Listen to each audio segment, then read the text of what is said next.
Hello and welcome to the 21 Days Face Your Fears online challenge. I'm Bristena transformation facilitator, energy therapist and writer. My mission is to help people heal their past in order to be able to live the life of their bliss. I'm super excited to be your host on a personal journey to growth, empowerment through fearlessness and the power. Today I have a special guest, Glen Smith. Hi Glen. Hi, how are you? I'm very good, thank you. Glenn is known as Glenn the Goals Guy. He was very shy as a teenager and set and achieved goals to overcome his fears. As a teenager, he had a strong fear of rejection, fear of asking for help, and fear of confrontation. He found it difficult to make and maintain friends. He has achieved black belts in 2 forms of martial arts, a degree and MBA from university. He's been working on removing his invisibility cloak. Nowadays he makes friends quickly and easily and connects deeply with people. Thank you very much for sharing these beautiful things about yourself, Glenn. This is a wonderful story that you're telling us. Can you say a little bit more about how you've managed to overcome these Yeah, fears of yours?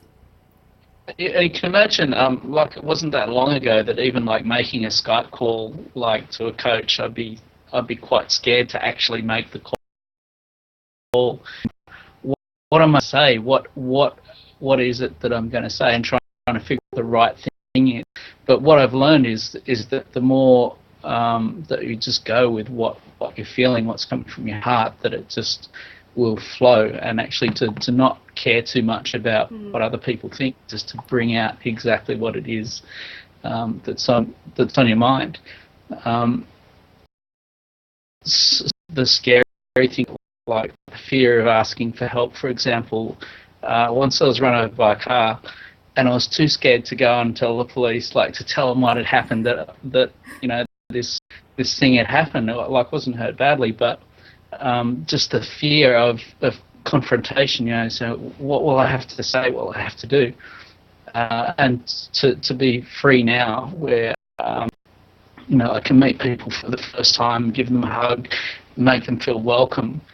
From not that long ago, when I'd go to a party and I'd be sitting in the corner and trying to work out, what do I say to this person? Or like how do I even figure out what to start talking about? And I'm sure you've experienced that sort of thing yourself, right? Yeah, I have. It was as well not so long ago for me that I also had this kind of fears of going and reaching out to people. So many of us just wait for other people to come and greet us, and we are too scared to take initiative. And I found that once we start striking these kind of connections, it flows so easily just because we take one step outside of our comfort zone, and then magic happens. It's so beautiful. Yeah. Even like at some events, like Teal has gatherings on, and other motivational speakers. Like, I used to go into those and I'd sit there and I'd be scared to actually start conversations with the Mm-hmm. people next to me. And they're all here for the same reason. Yeah, yeah. And like, I'd be sitting there going, what do I like? Do I even want to talk to this person next to me? Whereas now I just go in and say, hi, how are you?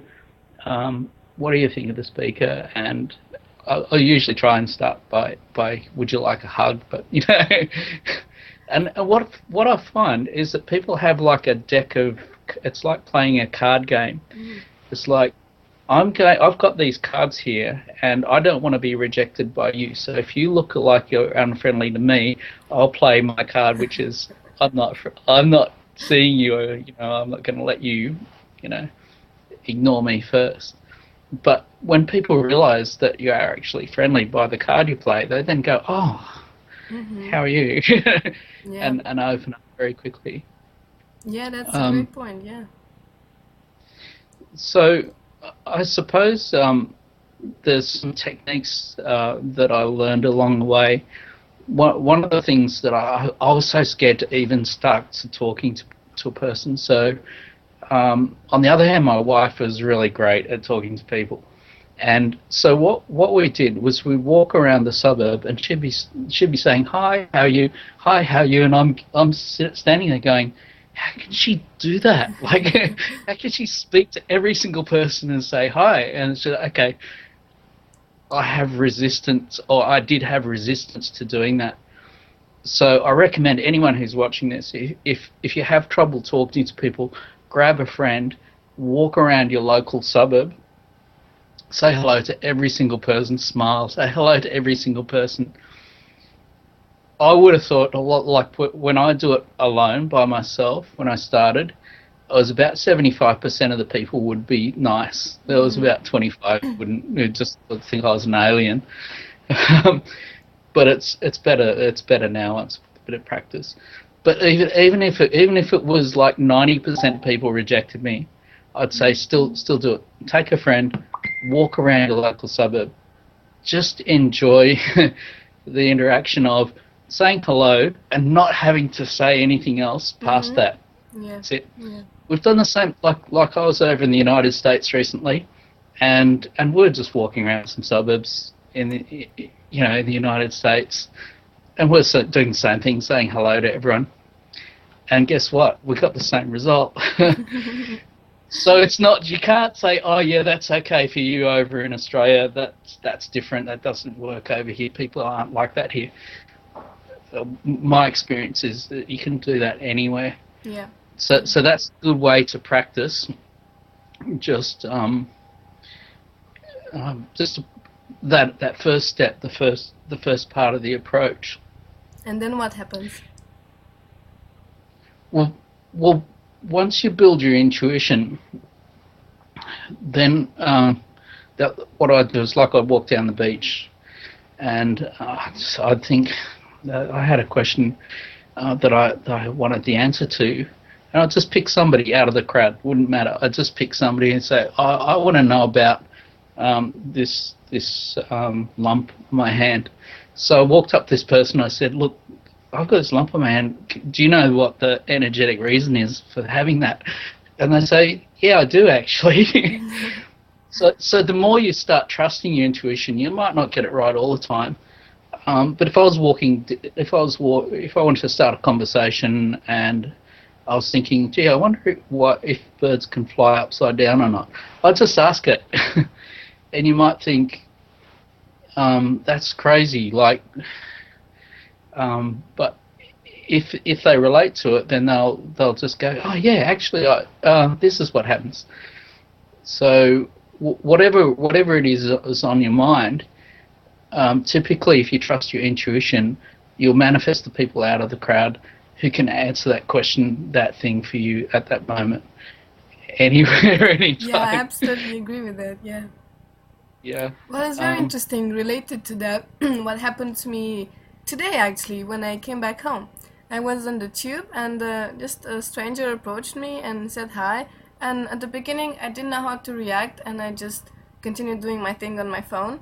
And then that guy seemed really friendly, and I started engaging in a conversation with him. And it turned out that he was a really friendly guy, and that he just wanted to chat because he felt that I was friendly too.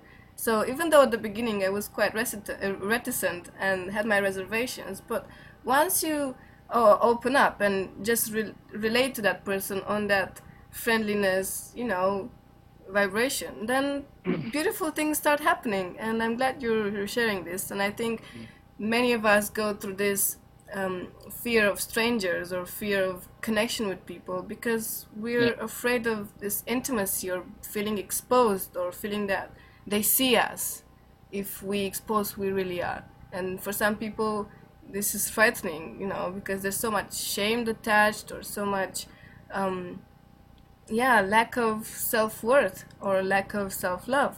But once we also start loving ourselves and really valuing ourselves, then other people's opinions or rejections of us don't matter to us anymore because we accept ourselves the way we are 100%.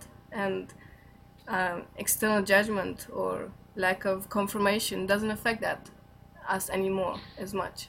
And how about at parties? Have you had situations, say, where you're at a social gathering or a party where you felt quite uncomfortable, Yeah, like in there were. starting a conversation? Um, I used to have this thing from school when I felt like I didn't belong or that I didn't fit into a particular group of people who were, let's Yep. say, the cool people. So I felt like I Yeah. was an outcast in certain situation, and this has manifested again in my in my current, let's say, gatherings. But I worked through that issue, and I realized that actually it's up to me as much as I want to fit in. It's not them who evaluate if I fit in or not. It's up to me to get myself involved and just get out of my comfort zone and be there and participate to the conversation. And maybe sometimes we don't even have to participate to contribute, say much. Just to hold space for other people, or just to listen, because we have so much to listen and to learn from other people just by listening to them. So just getting over myself and being present with whatever's happening and not feeling like I need to contribute or I need to say something. And that was really important for me. And then I started feeling like, yeah, I belong. I belong everywhere I want to belong, because we're all humans and we all want to connect with each other. It's only up to us how much we're willing to go with that, how far we're willing to go. Yeah. I used to be really self-conscious in parties to actually start conversations. And one occasion I went with my wife. We didn't know anybody at all at this party. It was quite, I was quite comfortable to sit there and not say anything, but my wife said to somebody, "Hey, we don't know anyone here. Can we join your group?" So what she was doing in that situation was like being vulnerable, like actually opening up, instead of going, "Oh, what's the right thing to say?" The right thing is actually what I'm feeling. And it's quite scary, like, to say to somebody, "Hey, look, I don't know anyone here, but I want to join in." It's kind of facing that fear of rejection like that. But I had another meeting we went to, and there was about 300 people or so, and I wore this shirt, and I was getting people to write on it and to write their goals down on my shirt. And so for me, that was like a little tool that I was using. I was using a prop to meet people to say, "Here I am. Hi, how are you going? Can you write your goals on my shirt?" And so, like I'm the goals guy. So what I found was I had this other fear coming up. I was going, "What is this fear?" And it was the fear of interrupting. So I realized that in my childhood, my parents, it's rude to interrupt. So I had this program running. Every time that there was like a group of people in a party, I'd have this fear. I couldn't even name it. So once I'd be able to identify that fear, I could apply a process to it and then clear that fear. So then I realized that the fear of interrupting was probably okay when I was a child, but it had served its purpose, so I should let that go and feel okay with interrupting people. So it's amazing how you can, like, once you start working on it, you can start seeing individual fears that need to be worked on, but at first it's like this big ball of fear coming off. Okay, so have you ever done any introspection on where your fears were coming from in your past? What happened in your childhood that led you to have this fear of rejection and similar stuff? Essentially, from about age 7 till 14, my brothers didn't talk to me at all, like not even past the salt or nothing. It was like a wall of silence. And a part of that, I'm not looking just as a victim point of view, but a part of that was they would like try and boss me around. So I would also put up a wall against them to stop them bossing me around. So it was like a two-way thing. I didn't even know that it wasn't normal to not talk to your siblings at all ever.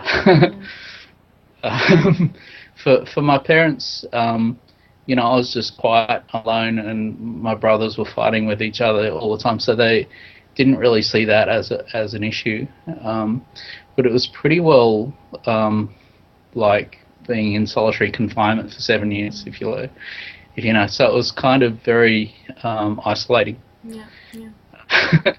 So I did a lot of work around that, and did work on appreciation as to what I got out of that. So I would quite often astral travel. Just I just want to get the hell off the planet. So like I was kind of escaping, obviously, out of that situation.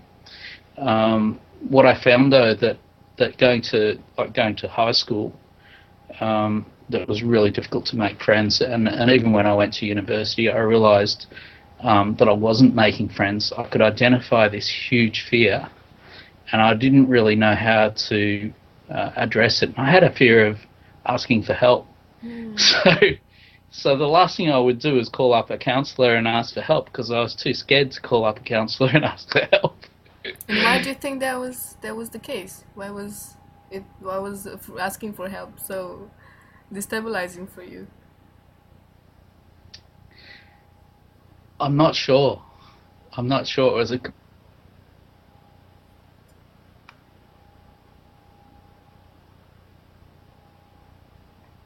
I think I lost you. rational fear, I but it was lost you very for a few present. seconds. Yeah, Sorry, can you say that again? Because the connection is quite weak now. yeah.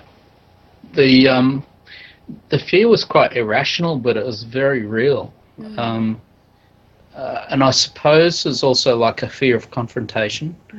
So the fear of asking for help and the fear of confrontation kind of meshed together. So I'd be scared to ask for help, and I'd be scared of confrontation. So my black belts partly was to overcome the fear of confrontation. That's beautiful. And what I found was, like from a physical point of view, yeah, it works, but it didn't necessarily address the emotional fear of confrontation as well. So I did other things like public speaking to work on that. So you just gotta put yourself out there and like really take steps when you see that there's something that's keeping you in your comfort zone, keeping you small, and just having the courage to go in those directions that you feel would bring you growth and will bring you up to face those fears and to do something about it, not just ignore it and okay, that's me, oh, this is just gonna be me for the rest of my life. There's possibility for growth, and it's beautiful, the story that you're sharing us, going from a place of total rejection of connection, and now seems like you're a very friendly guy and that you can easily make friends. That's a beautiful story. It's very inspiring, and for anybody who's watching this, I think it's great to see someone living this. You're a living example of facing your fears. So it's possible. Yeah. Thank you. Yeah, and just like now, I set affirmations. My key ones: I make friends quickly and easily. And another affirmation that I have is that I have deep connections, deep friends whenever I need them. So how do you go about these affirmations? Do you read them out? Do you say it out loud every day, or do you write them down? How does it work? I don't need to now, but initially I start usually for self-abandonment, like I put my both hands on my heart. So this is represents talking to my heart. So if I do a deep affirmation like that, I'll put both hands on my heart, and I'll say I make friends quickly and easily. So the point of putting my hands on the heart is representing that I'm talking to the inner child, that I'm hugging the inner child, and that I find that works quite well. I'm not quite sure why. Inner child work is essential in healing our past, all these past traumatic situations that led us to who we are now, having these limiting beliefs and these irrational fears. But if we do hold our inner child who's so scared and frightened and lonely, but if we self-parent and hold our inner child and connect with our hearts, which is the place of connection, basically, we can easily overcome this. Yeah. So some of the other practices that I used, I watched a TED video. I can't remember where it was, but I was also like, I was scared when I was going down to the beach. I was scared to walk onto the beach and meditate in case what people might think. So what I would do while I was walking towards the beach is I'd do a victory sign like this, or even if I went into the bathroom, like if I was scared to say, I'd go in the bathroom and go like this in the mirror. Yeah, I'm a winner. And just, I would practice that pose and then go and do the thing that I wanted to do. And I found that that technique is very effective at building the self-confidence and Yeah, self-esteem. yeah, yeah. So if I was, let's say I was nervous before this call, which I wasn't, but if I was, I could go to the bathroom and just stand there going like this for a few minutes and then come back, and it'll just be that extra little bit of um, self-confidence. So Yeah, it makes perfect sense. It's a position. It's a position of power, of confidence. Of yeah, so I'm it great. I know who I represents, am. This is me. Like, yeah, world, look at me. And then you go out into the world and put out this vibration, and then people respond to that. exactly, Whereas if you go like yeah, this, all closed up, of course people respond to that, and they're not gonna approach you because they feel, even though not consciously, but they're picking up your energy because we're all picking each other's energy anyway, even though we're not aware of it or not. And if they feel like you're closed off and you don't and not interested in conversation, of course they're not gonna approach you. So yeah. it's all about you. It's about your inner state, how you present yourself to the world. So on the one hand, I'll do the inner child work. So I'll work on lowering the bar. So if the fear, if there's a high fear, it's really lowering the bar rather than trying to overcome the hurdle. Um, Even things like for a while I had a fear of adding people on Facebook and adding people on LinkedIn. Okay. So I went, okay, I've identified the fear. I've reduced the bar as far as I can using inner child work, and then every day I'll just go and add somebody on LinkedIn. So for about 3 months, and these are people who I didn't know. They were just complete strangers. I'm going, I wonder what they're going to think when some are going to go, I don't even know who this person is. But I just went, you know what? I'm just going to do it anyway. That's So beautiful. I'd just sit there every day and like do 5 or 10 a day, 5 or 10 a day, and then after a while, it was like I was going, well, what's the big deal? And same with Facebook. Like I was scared to add people on Facebook. Like, oh, do they really? Do I know them well enough? It's just, I don't know. Have you had any fears like that, Um, like Facebook? Or, like Facebook, maybe not. But what occurred to me right now is the fact that we have this basic fear, and then we, on top of it, we add all these different excuses or thoughts that come to justify why we're not doing that. We're not doing that just because we have this basic fear underneath it all.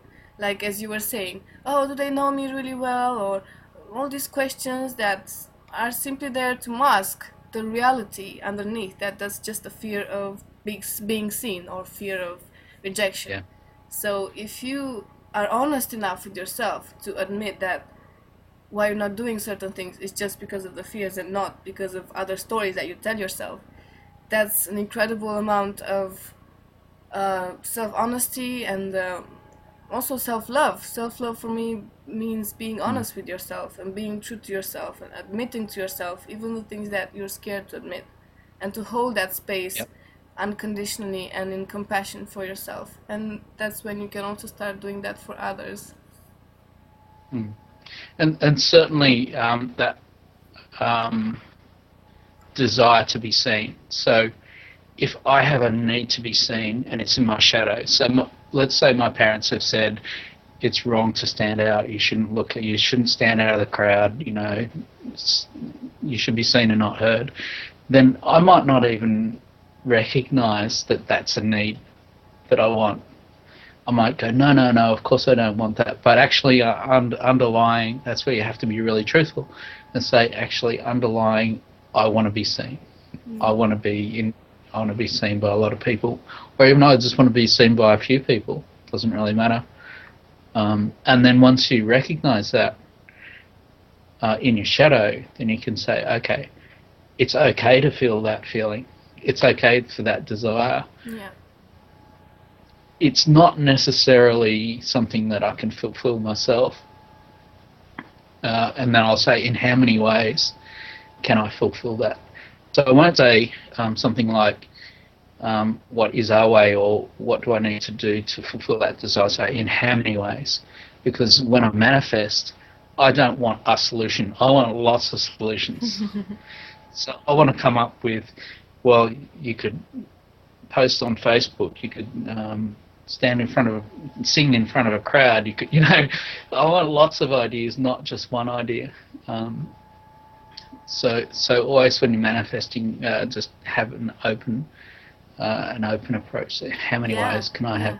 Absolutely. Maybe with our mind we can think of only one or two ways, but there are so many other different possibilities out there, and it just we gotta be open up to the fact that maybe we can receive new ideas and do new things that we might have not thought about before, but we just gotta open up to them and allow them to flow through us, through our intuition, which is the gateway to accessing the wisdom of our souls. Because our souls know so much more than we do, and they know what's best for us and where is the direction for our growth. Okay, one last question. We're getting towards the end of the interview. So tell me about how you relate facing your fears with personal growth. How has facing your fears made you grow and develop personally? I'd say that like my whole life has been this journey of facing my fears. There hasn't been a stage where I've just kind of go, you know what, it's time to face my fears. And I think that is, facing my fears is personal growth. Awesome. It doesn't matter whether it's making more money, whether it's better relationships, better health. Everything is facing a fear.